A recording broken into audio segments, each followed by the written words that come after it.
오늘은 어디까지 감사해야 할까라는 제목으로 함께 말씀을 나누려고 합니다. 오늘 말씀은 시편 34편 1절에서 3절 말씀입니다. 제가 봉독하겠습니다. 내가 여호와를 항상 송축하며 내 입술로 항상 주를 찬양하리이다. 내 영혼이 여호와를 자랑하리니 곤고한 자들이 이를 듣고 기뻐하리로다. 나와 함께 여호와를 광대하시다 하며 함께 그의 이름을 높이세. 아멘. 며칠 전 운전을 하다가 우회전 신호에 잠깐 대기하고 있었습니다.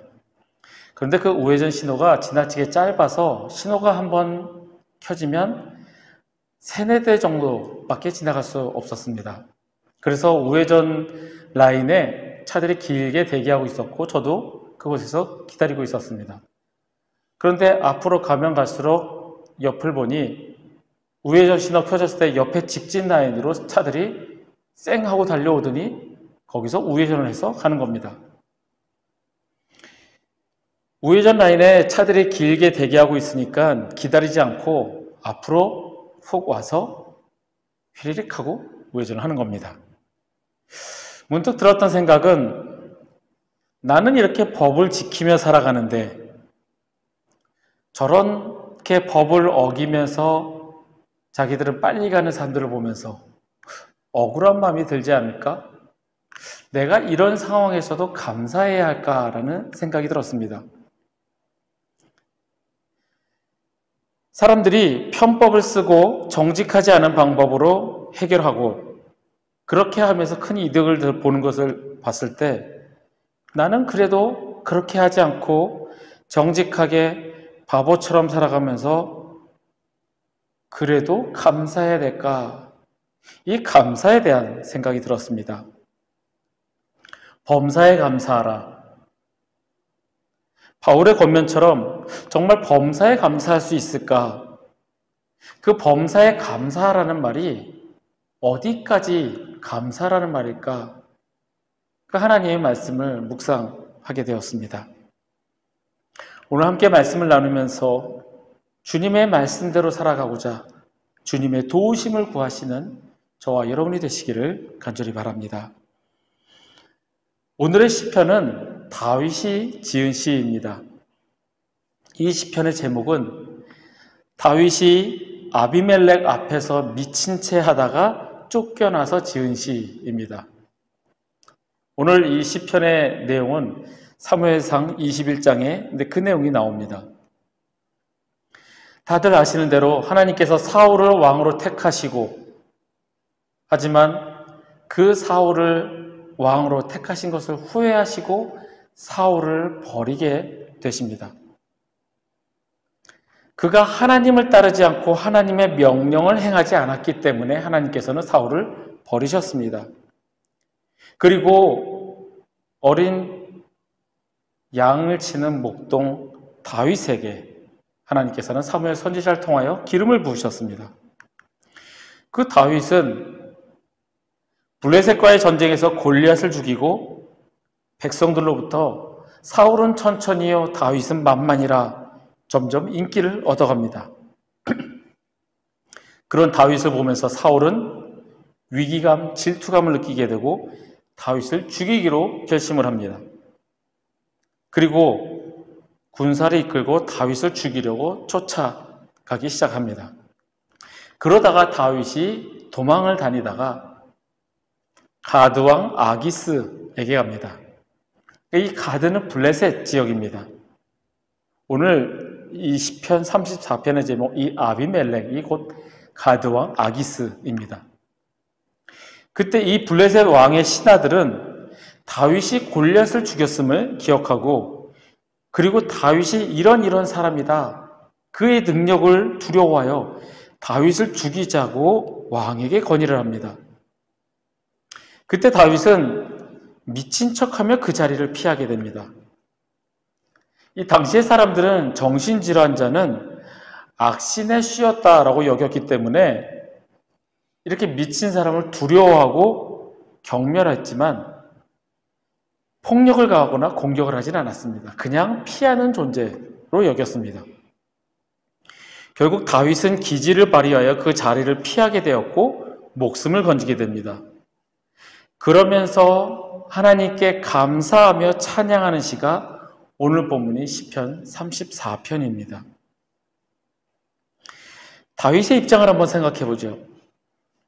하나님께 기름 부음을 받았습니다. 주님이 택하신 자로 부르심을 받았습니다. 그리고 백성들로부터 인기도 얻고 점점 인정도 받아갑니다.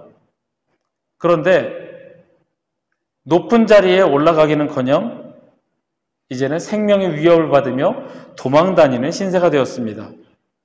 그러다가 결국 밀려서 간 곳이 원수들 블레셋 앞에서 죽음 앞에까지 가게 됩니다. 그 순간에 다윗이 미친 척해서 간신히 목숨을 후지하게 됩니다. 얼마나 신세가 처량했을까요? 자존심도 완전히 무너졌을 것이고 신세를 한탄하고 원망해도 모자랄 판에 내가 여호와를 항상 송축하며 내 입술로 항상 주를 찬양하리다, 이렇게 고백합니다. 여기서 이 항상이라는 말은 시간적으로 연속된다는, 늘 항상이라는 의미도 있지만 모든 환경들 속에서 어떤 경우에라도 라는 의미를 담고 있습니다. 즉 삶의 전 영역에서 늘 언제나 어떤 환경 속에서도 어떠한 경우에라도 감사하고 찬양하겠다는 다윗의 고백입니다. 성경 속의 다른 인물인 다니엘의 세 친구의 고백, 그리 아니하실지라도 어떠한 경우에라도 어떤 상황 속에서라도 하나님께 감사하며 하나님께 찬양하겠다는 믿음의 선배들의 공통적인 고백입니다. 우리라면, 여러분과 저라면 이런 상황에서 과연 하나님께 감사하고 찬양할 수 있을까요? 우리는 나에게 좋은 것, 귀한 것이 생겼을 때, 그리고 나에게 유리한 상황이 열려지고 나에게 이득이 되는 상황들이 내 앞에 펼쳐질 때는 감사하다고 여깁니다. 당연히 그렇지 않습니까? 좋은 것 생기고 내가 기분 좋아지고 이러니까 감사하다라고 합니다. 그런데 만약에 좋은 것을 받았는데도 감사하게 생각하지 않고 하찮게 생각하고 그렇다면 그건 그의 인성의 문제인 거죠. 좋은 것을 받고 나에게 유리한 것이 생겼을 때 감사하다라고 생각하는 것은 당연한 겁니다. 더 갖겠다고, 더 좋은 것을 원한다고 그렇게 감사하지 못하고 만족하지 못하는 사람은 불평과 불만이 가득한 사람이지만, 작은 것이라도 내게 받았을 때 감사하는 것은 당연한 사람들의 생각입니다. 그렇지만 다윗처럼 이렇게 반대의 경우에도 과연 감사하다고 고백을 할 수 있을까요? 이번 한 주간을 지내면서 모든 상황 속에서 감사, 범사에 감사, 이런 말씀을 준비를 하고 있는데 저에게 계속 닥쳐오는 일들은 짜증나고 화나고 힘들게 하는 일들이 계속 연속되어집니다. 말씀을 묵상하며 준비하는데 사단은 저에게 계속 이래도 감사할래? 너 이래도 감사할래? 계속 저를 시험합니다. 제가 요즘 입에 달고 사는 말이 기적과 은혜 속에서 살아간다입니다. 지금의 사역과 생활을 보면 정말 하나님의 은혜 아니면 살아갈 수가 없음을 느끼며 정말 신기해하고 그런 기적 속에 살아가는 것을 체험합니다. 그런데 제가 이렇게 생각하는 건 역시 살아가고 있으니까, 그러니까 감사하고 기적이며 은혜라고 얘기하지만, 만약에 당장 지금 집에 월세를 못 내고 교회 렌트비를 못 내고 생활비가 없어서 밥을 굶는 그런 상황이 나에게 닥친다면 그런 상황 속에서도 과연 내 입에서 감사가 나올 수 있을까? 그런 생각을 해봅니다. 다윗은 목숨이 왔다 갔다 하는 그 순간에서도 하나님께 감사하며 찬양하였습니다. 어떻게 그럴 수 있었을까요? 지금 내가 간신히 목숨을 부지하면서 먹을 것이 없어서 감히 진설병을 먹는 그런 상황에까지 내가 몰리고 있는데 그래도 감사할 수 있다. 다윗이 항상 감사할 수 있었던 이유는 그가 오직 하나님께만 전적으로 의지하였기 때문입니다. 지금 현재 그가 의지할 곳은 하나님밖에 없습니다. 사울은 군대를 이끌고 그를 쫓아옵니다. 하지만 다윗과 함께하는 사람의 숫자는 미미합니다. 그와 함께하는 사람으로 사울과 싸워 이길 수 없습니다. 더군다나 이제 다윗이 몰려서 쫓겨서 간 곳은 블레셋 사람들이 사는 지역입니다. 이때 다윗이 누구를 의지할 수 있을까요? 다윗은 하나님만 전적으로 의지하였습니다. 그를 위험에 빠뜨리게 한 이 상황도 그에게는 감사인 것이 하나님께 의지할 수밖에 없고 하나님이 만들어 놓으신 상황이기 때문입니다. 우리가 살아가면서 정말 의지할 사람이 하나도 없구나 이렇게 생각이 들 때가 있습니다. 그런 사실은 사람을 두렵게 하고 좌절하게 만듭니다. 저 역시 지금은 부모님이 살아계시지만 나중에 부모님께서 돌아가시고 안 계시면 인간적으로 누구에게 의지할 수 있을까? 그런 생각을 하다가 보면 서글퍼지기도 합니다. 주변에 부모님이 돌아가셔서 갑자기 한국에 귀국한 친구가 있습니다. 이 코로나 시기에 나간다는 것도 쉽지 않고 갔다 왔다 하는 절차도 너무나 복잡하고 비용도 정말 많이 들고 이런 상태에서 부모님께서 돌아가셨다라고 하면은 당연히 가야지만 부모님의 임종도 못 지켜보고 내가 그런 상황 속에서도 과연 감사할 수 있을까? 그래도 우리는 하나님께 감사해야 되고 그렇게 할 수 있는 이유는 하나님만 의지해야 하기 때문입니다. 사람에게나 물질에게나 다른 어떤 무엇에 기대지 말고 오직 하나님만 의지해야 한다는 이야기입니다. 돈이 나를 지켜주지 않고 다른 누군가가 나를 보호해주지 않습니다. 오직 우리를 지키시고 이 악한 세상에서 보호해 주실 분은 오직 하나님뿐입니다. 하나님께 의지하고자 한다면 하나님께서 이 모든 상황을 통제하시고 운영하고 계심을 믿고 있다면 우리 입에서는 감사가 나올 수밖에 없습니다. 시편 56편의 말씀입니다. 내가 하나님을 의지하여 그의 말씀을 찬송하며 여호와를 의지하여 그의 말씀을 찬송하리이다. 내가 하나님을 의지하였은즉 두려워하지 아니하리니 사람이 내게 어찌하리이까. 하나님이여 내가 주께 선함이 있사온즉 내가 감사제를 주께 드리리니 주께서 내 생명을 사망에서 건지셨음이라. 아멘. 이 시편 56편의 말씀은 역시 다윗이 가드에서 블레셋 사람에게 잡힌 때에 지은 찬양시입니다. 이 시편 56편을 보면 하나님을 의지한다는 말이 계속 반복됩니다. 다윗이 하나님께 감사할 수 있었던 것은 하나님을 전적으로 의지하였기 때문이라고 스스로 고백합니다.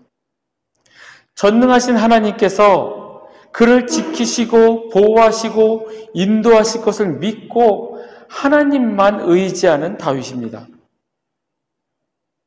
어떤 상황 속에서도 늘 감사할 수 있었던 이유는 다른 것에 기대지 않고 다른 것에 의지하지 않고 오직 하나님만 의지하였기 때문입니다. 반대로 생각해 보면 우리가 범사에 감사하지 못하는 이유는 하나님께 전적으로 의지하지 못하기 때문입니다.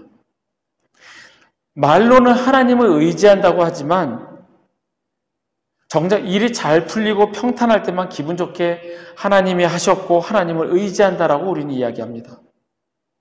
내게 불행한 일이 닥치고 어려움이 가득할 때 감사하지 못하는 것은 하나님의 능력을 믿지 못함이며 하나님께 의지하지 못하기 때문입니다.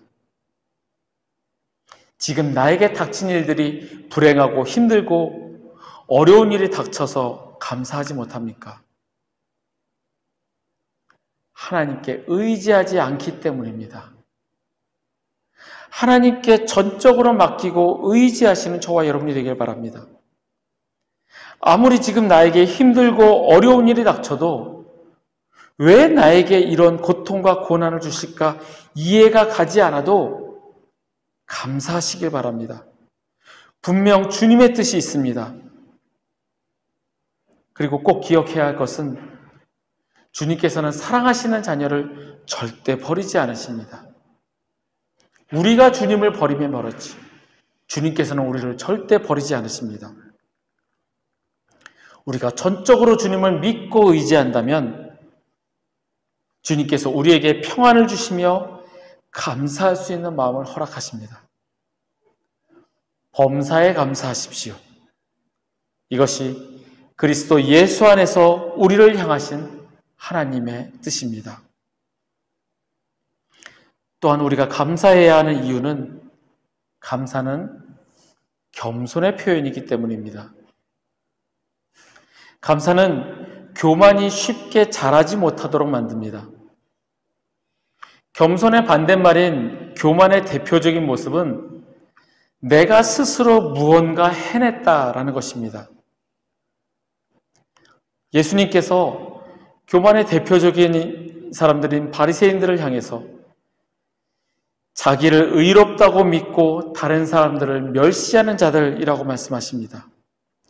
자기를 의롭다고 믿는 자, 하나님께 의지하지 않고 스스로의 힘으로 해냈다고 믿고 자신의 의의를 드러내고 그 결과 하나님으로부터 좋은 상을 받을 것 자격이 있다라고 믿는 사람들이 바로 교만한 사람, 바리새인들입니다. 하나님께서 상 주실 것이다 라고 해서 하나님을 인정하는 것 같지만 실제로는 나의 의로, 나의 선한 행위로 내가 잘해서 받을 만한 자격이 있다라고 여기는 교만한 사람들입니다.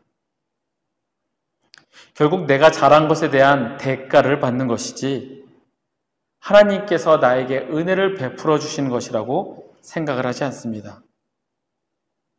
감사하는 마음은 없고 나의 의만 드러나는 교만입니다. 범사에 감사하면 나는 죽고 오직 예수 그리스도만 살아계시게 됩니다. 나는 뒷전에 주님이 나의 앞에 있게 됩니다.